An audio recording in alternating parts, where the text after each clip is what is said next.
Okay, we're continuing Halacha Aleph. I should have mentioned last time that we started the whole siman is about theory. That's what the whole siman is about. And there's an overriding question about theory.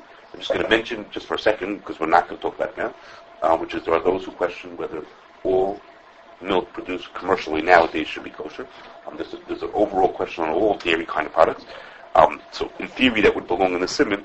In Mirza Hashem, if we ever get to it in siman Pei Aleph, we're going to wait for it over there. Pei Aleph is the siman that would have most to do with it. All American milk. All commercially produced milk, any place, wherever you are. So if we make it till siman Pei Aleph, we'll make it there. Okay, but for now we'll continue with our thing. So last time we spoke about when the Gemara says why milk should be usher, the Gemara had said that there are characteristics of kosher milk. And therefore, the Gemara question itself, why is there this sort of Chalav akum when it's obvious, when you look at a cup of milk, you could tell very quickly whether it's kosher milk or treif. Okay, that was the question. The Gemara's question is, why is it usher in the first place? Okay, and today we're going to talk about the opposite question. Why did Chazal need to make an Issur in the first place? Why did they have to usher Chalav akum if there's a concern that people would eat in treif milk? It should be usher by itself. Why do we need a special takanah in the Mishnah to say you're not allowed to eat chalav akum? What do you mean not eat it? Of course, if they might eat treif into it, you're not allowed to eat it. If you go to the store and you want to buy food, if there's a chashash that somebody might have treif into it, so you won't eat it. So you need Chazal to make a special takanah that it's usher? Nothing. You don't. If it's just because of concern that somebody mixed in something like that, so then it's obvious. But it's not a Kashrus ticket then. Right. If something's usher because of chassav, bishlach, because of chassav, so Chazal have to tell us that it's usher. But if it's usher because someone might eat in treif ingredients, so what's the question? So it's usher because we on our own couldn't say that it's usher. Why do we need a special takanah to tell us that it's usher? Okay, so this question is the Shach asks a variation of this question. The Shach is not in our din. The Shach is in Siman Kuf Yud Ches. Siman Kuf Yud Ches is the halacha about simanim. When a guy carries something, when a guy is in control of a food, you can't let the guy be in control of the food because he might switch treif for kosher. So if you send a salami sandwich from your restaurant from a kosher restaurant to someone's house, you have to have seals on it to make sure that he doesn't switch for a different salami sandwich instead of the kosher. So the Shulchan Aruch says that the amount of seals depends on how usher the food could be. How bad could it be if the guy would switch it? If what he would switch it for would be usher b'deraisa, then you need 2 seals. And if what he could switch it for would be usher b'derabanan, then you only need 1 seal. Okay, and the Shulchan Aruch gives examples. He says if you're sending meat, let's get another example, meat or fish, then you need 2 simanim, because if he switched that treif fish for kosher fish, that would be usher b'deraisa. But if he's shipping yain mevushel, if he's shipping wine, or he's sending milk, then you only need 1 siman. Because what could the guy do if he had wine? He could just put in treif wine. Well, treif wine is only usher b'derabanan, so you only have to have 1 siman. Those have to do with how it is that it's going to really have to, if it's a kosher v'zach or not, or totally in the Issur. I mean, we'll wait till coffee. That's what the Shulchan Aruch talking about. Yeah. He holds that it depends on how big the Issur. How big could the Issur be? There's different variations of how you do, but that's the Shulchan Aruch. So the Shach says, why does the Shulchan Aruch say that if you send milk, you only need 1 siman? Milk is a chashash you would put in treif milk.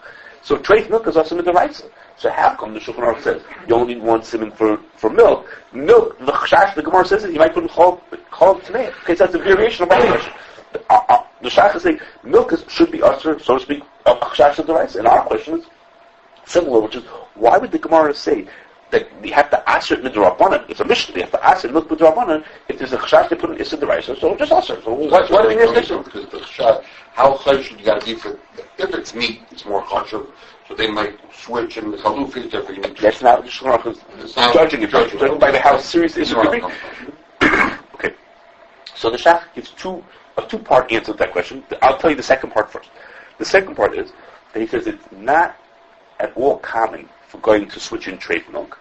It's a very unlikely scenario, and therefore mid'oraisa you would not have to be cautious for that possibility. It's so far-fetched, and it's only mid'orabanan that you're not allowed to eat it. Okay, so that answers our question also, which is mid'oraisa. Let's say 1 in 1,000 times a guy's going to change it, and 1 in 10,000 times a guy's going to change it.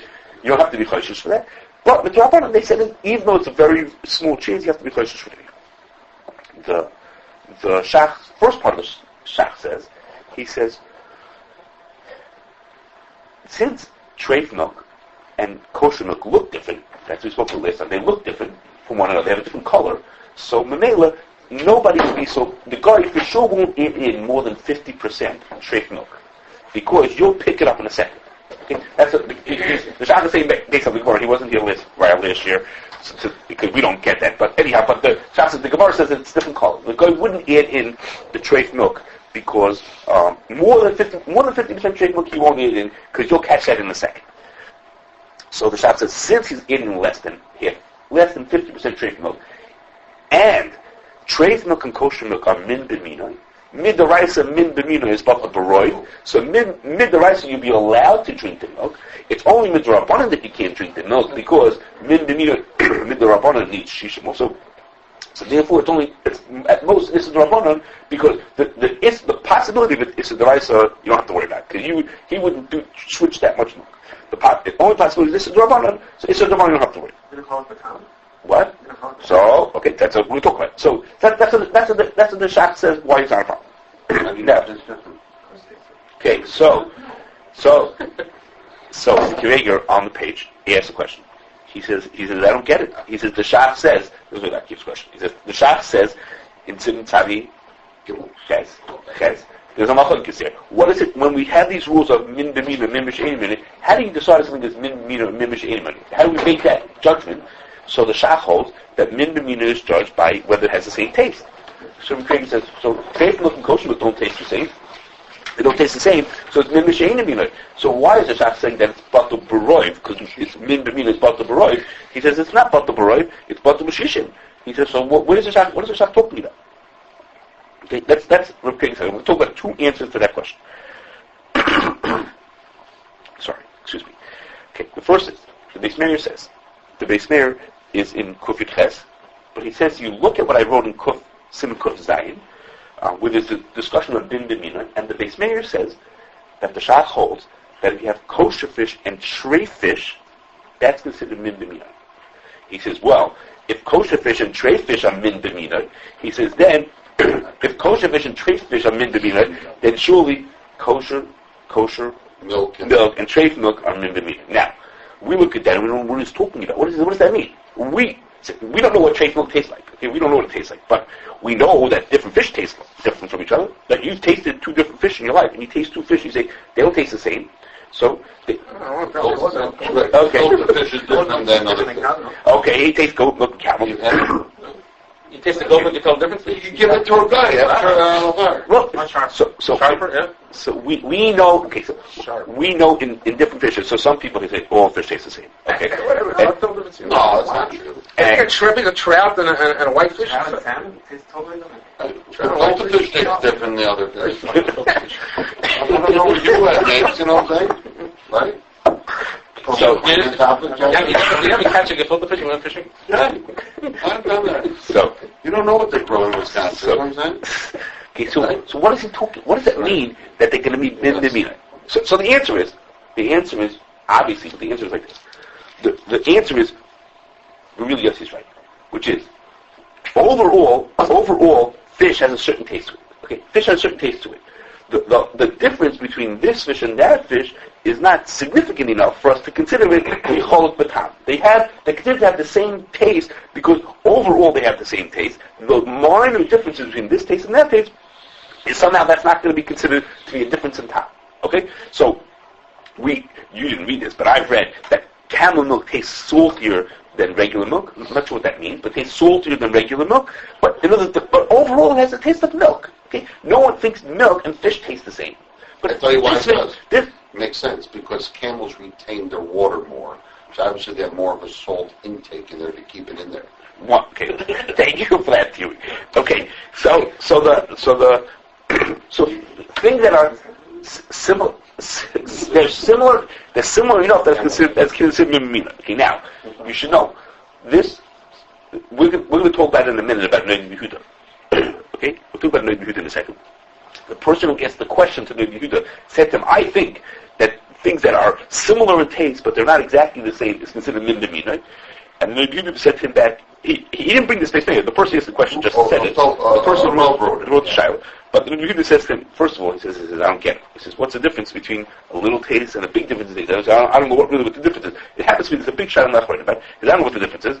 He says also, and who told you that treif milk and kosher milk taste almost the same? Where did you get that from? How do you know that they taste almost the same? When did you ever taste it that you would know the difference? In other words, you're saying is that if there's a little difference and a big difference, well, where do you know that from? You give it to the guy to taste? What? No. So the question is like this. I sent milk with a guy. I sent a bottle of milk from my house to somebody else's house. Maybe it isn't camel milk. So we want to, should we be choishish and eat in the Shach says, no, don't be choishish because you only eat it a little bit so how do I know what he's going to eat it? Did he take it from a cat or a horse or a camel? Who knows what he put it? How should I know if it's mim and mim? How am I supposed to know these kind of things? So he says, like, how do you know that that the taste is a lot or a little bit? The Rebbe says, you should know. He says, after you told me this, I don't understand what you told me that. He says, I looked into it. I see the pre-tire says, like you, that these small things don't make a difference. The pre-tire, if it will help you get it, the pre-tire says like this. I told you the Shach says the nafkamina is whether it's mim is judged by whether it has the same taste. The Ramah, as you know, holds that mim is judged by if it has the same name to it. And the pre-tire is making that like a compromise, which is if it has the same name, then a small difference in taste doesn't count. Okay? It depends on tam, but if it's mim shavim b'shma, then having a small difference in time doesn't make a difference. Okay?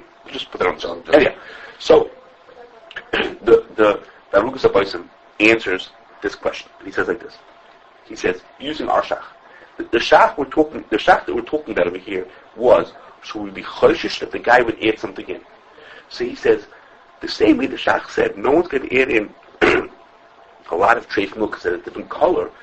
If no one will add in so much treif milk that it will be nice and tam into the kosher milk. Because then you, the guy who's receiving it, are going to know the difference. Because you can taste it and say, this doesn't taste right, this milk.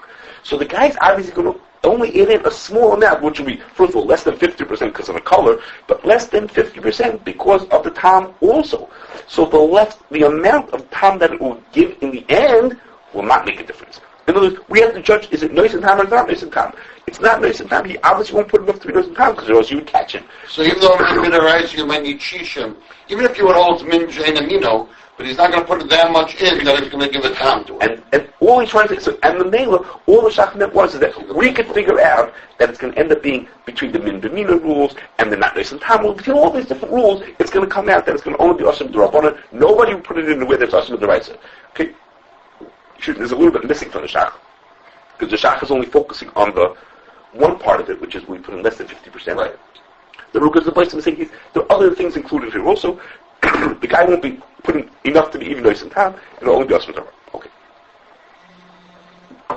Rabbi Kveger, at the end of his question, he asks this question of the Shach, and at the end he says, Ein Neg V'Yudah. Ein Shuv's Neg V'Yudah. And that's always a couple of words in the thing. And what he's referring to is Neg V'Yudah says, excuse me, Neg V'Yudah has a tshuva. And he says like this. He says, the Gemara learns out that tam ki'ikar, the rule of tam ki'ikar, that treif things can be nice and tam and make the food treif from gilui nachon. From the fact that we have the kasher kelim teaches us that blias can make something treif also. Or else why would we kasher kelim? Okay, that's how the Gemara learns it out. So it's a Gemara, sort of a Taisa, says that rule only applies. The only time that tam is usher, that tam can make another food usher, is only for things that are similar, whose Issur is on the same level as food for which we have the kasher.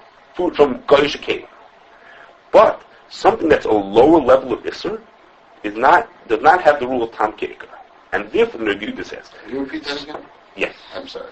How do we know that if you mix treif food into kosher food, right, then we know that it makes the food treif. How do we know that this tam from treif food that also makes the food treif? We learn that from Issur.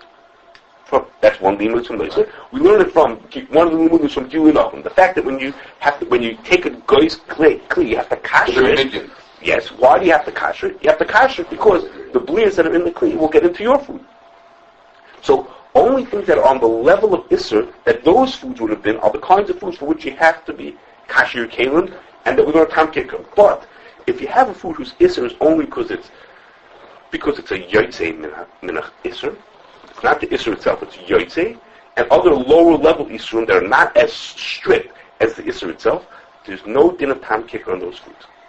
And, for example, treif milk. Treif milk is, well, that's what we're talking about. Treif milk is only, it's not the chazer itself, it's the yotzei from the chazer. The Rambam says that has a lower level of Issur. It's usher, but it's not usher to get malchus for it. It's not as usher. And therefore, that milk does not have the din of tam kicker. There's no rule of tam So, kicker. for example, if the horse dies, and you cut open its udder, whatever it's got over there, and you take the milk out of it, it's not a dama kinevela, it's not the same din as... I have no idea if it's coming. I have no idea if it's not. No idea. But the udder itself is treif, and the milk is just a yotzei from the animal, it's not a treif. Okay? So, and mamela is only also, mamela, when it got mixed into your food, it's only also drabonan, because there's no tam kicker. Okay? Everyone says that? That's good. No, I just said it. Give me, I have this many more things to say about it. Just give me a second. Okay. The Avnei Nezer had argued on a whole bunch of ways on this. And among the things that he says is that, first of all, the Shach said that the reason why it's not buffalo is because it's min b'mina. What did the Shach say? The Shach said, since it's min b'mina, it's less than 50%, min b'mina needs bit of baron.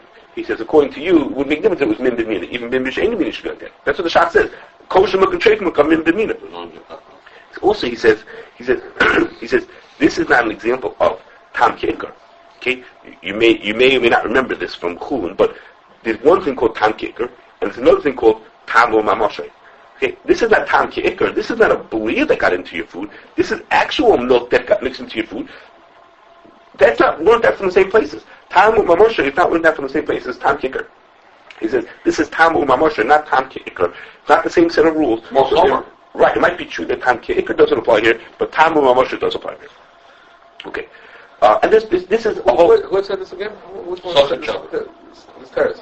The Teretz said it's... Maybe Yehuda is the one who said...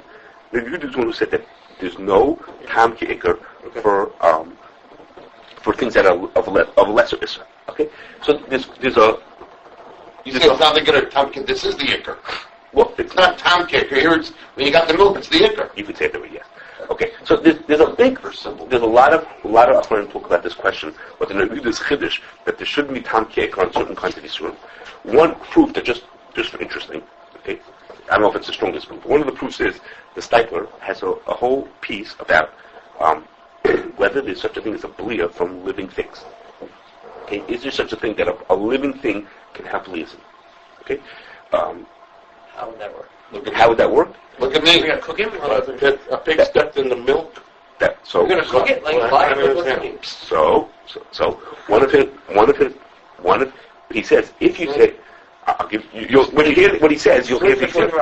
He says, well, what happens? He says, is according to people who hold that there are blias from living things. Okay, it's a question if there are. According to those who hold, he says, what happens? He says, what happens if you have a plate of food in front of you and you stick your finger into it to see if it's hot, and it's over your sledge's point. So there's a blia from a living human being. Okay, human living beings are usher. So you just have a blia into your food. So your food should treif. He says, how come your food is not treif? He says, if you hold that blias and come from living things, how come blias are not treif? Okay, people think about blias from living things. Negate to, there's a lot of shilas in the place about whether you have to kasher dentures for Pesach. Mm-hmm. Okay, he says, well, what kashing dentures? What about kashing your teeth? Okay, why don't you say the blias in your teeth? If you ate a bagel on Erev Pesach, so then on Pesach there's blias that come out of it. So the simple answer to that is that living things don't have blias. And that's why you don't kash your teeth, only your dentures. Well, that's why you don't have to think about kashing. Don't kash your dentures, but you have to think about kashing your dentures. Okay, but don't get dentures. So the Stipler says, so what will the people say there are blias from living things say? Why don't we ever see anything in Issur that if you stick your food in it's yad sledges, but your food is straight? Yeah, it's cool. So the Stipler says, he says, the Issur on a blia coming out of a human, he has a whole to-do about what the Issur is of eating a human. Okay, that's negated to the cannibals from before. But negated to the cannibals from before. But he says is that Issur is like, according to Rabbi Yehuda, will have an answer. Because the Issur is a lower level of Issur. There's no tam kicker. So the blia only has to be but the broad, not but the mashishim, so you're letting it. Okay, that's just an interesting, right? This is the kicker. Your fingers. No. Your finger, you don't cut off your finger. Oh, it's the mamash. Just the blia from your finger. Is there another time that your finger would have to be there to be malia?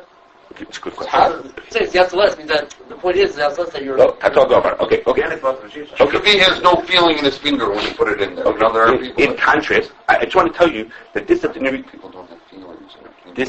this that the Yehuda said, that you're trying to say that the treif milk, the blia from treif milk should be considered a low level of Issur, not the same level of Issur. And it came from Rambam. The Rambam says you don't get the same, you don't get malchus for eating these Drinking milk. Rabbi first pointed out that there's a Pri Megadim in Siman Pei Aleph. Siman Pei Aleph is where it talks about Yotzei. And over there, he makes a diuk. He brings this Rambam. And the Shulchan Aruch says, I don't have it in front of me. The Shulchan Aruch says, you're not allowed to eat treif milk. And he says, I have a few words here. He says, Chalav behemoth hayat tmeah, the milk from these treif animals. At the end, it says a bunch of other things. He says, Asurim kibisara. They're usher, like the meat of those treif animals. So he's medayik. The Pri Megadim is medayik. The Shulchan Aruch is not just talking just in a nice, just in a flowery way. He means to say it's not like the Rambam. That the Issur of the Yotzei is the same level of Issur as the Issur itself. In which case, this whole Yehuda is not going to be again. The Yehuda is trying to say that the milk is considered Yotzei. So the Tosfos might have said that things on a lower level of Issur don't have the din of Yotzei, don't have the din of Tam Kicker, but that's not negate to the treif milk, because the treif milk is in fact has the same Issur. There's Rishonim that say it straight out that the milk is like Nevela, like Balsar. You have the Rambam. Oh, they say that it is the same level? That is the same that he's bringing down the I don't Shulchan know. Aruch. I don't know. I mean, I don't know. I can look at the Rishonim over there. Where is that? In, the Rambam was in Chalas Asuros, I assume. I don't know. Okay, so I just want, before we move on to the next, I just want to tell you, this is Yehuda saying that there's no Tam Kicker. He's only saying that on the Dorais level. Okay, he's only talking about whether the Dorais is the Tam Kicker. And that was again to the Shach. The Shach was talking that should we have one similar, should we have two simanim, is going to be also with the Dorais. But everyone agrees that on the Rabbanan level there is Tam Kicker. Okay, so you shouldn't go home and say, oh, those things are not treif because blias are things that are only less, Isurim don't ask. Okay. Now there's a big practical nafkamina between the two turim that I just told you. Okay, what I told you may have sounded very theoretical. There's a very big practical nafkamina. Actually, it came very much to do with this office. Okay, which is no, the nafkamina is like this. Nafkamina is for the case that the Yehuda was talking about. Okay, the case the Yehuda was talking about was not about chol. That's not what he was talking about. The Yehuda was talking about whiskey.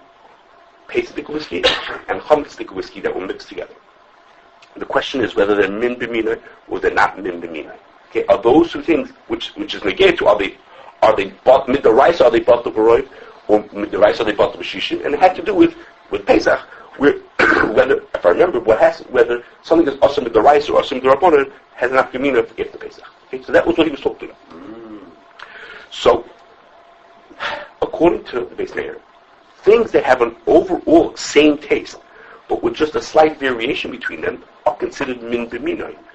So then whiskeys, this whiskey and that whiskey have a similar taste to them. They have slight variations in them, not different than milk and milk or fish and fish. They have an overall similarity in their taste. They're considered min b'minai, and mid the rice they're going to be bought the bread. According to the Yehuda, which is what the Yehuda says. He says, I don't accept that answer. That small difference is made. He said, for whiskeys, so it doesn't not an afkamina. He says, and whiskey is also midaraisa. No, the chametz whiskey is also midaraisa. His point is, can't use it after maybe milk is only also midaraisa. Maybe milk has a low level, so it doesn't have tam kicker. But whiskey has tam kicker. It's not a yotzei, it's a tam kicker. So therefore, he wants to say that in that case, it is not butterbrot. Okay. So this big nafkamina is not. So first we have an application to it, which is mixing of two different whiskeys, and this point was at the heart of what Shlomo Miller wanted to say to explain why the whiskey from the Jewish-owned company, the bourbon company owned by the Yid, who's had a lot of chametz over Pesach, why he wanted to be mounted that milk, that whiskey. Because it gets mixed with other ones afterwards. Is that how it works? Because in each bottle of whiskey is 70% kidneys, 30% chametz. So he says it's min b'mina. With the rice, it's bought the bread. Because the chametz whiskey and the other whiskey is bought the bread. He quoted it from Minchas Baruch, who's bringing this Yehuda. He's bringing the Yehuda we're talking about to say that there's a reason to think that it's min b'mina. Now, Yehuda said it's not. Okay, but recipe is not universal across the board. For what this situation. for this situation, it's roughly accurate that that's what it is. So it's always but the variety. The chametz is always less than 50%. Why did he back out on it? He didn't. No, he didn't. He Oh, so in Canada they drink it. no. So Kiddush Club. So Remember, the cold Kiddush Club.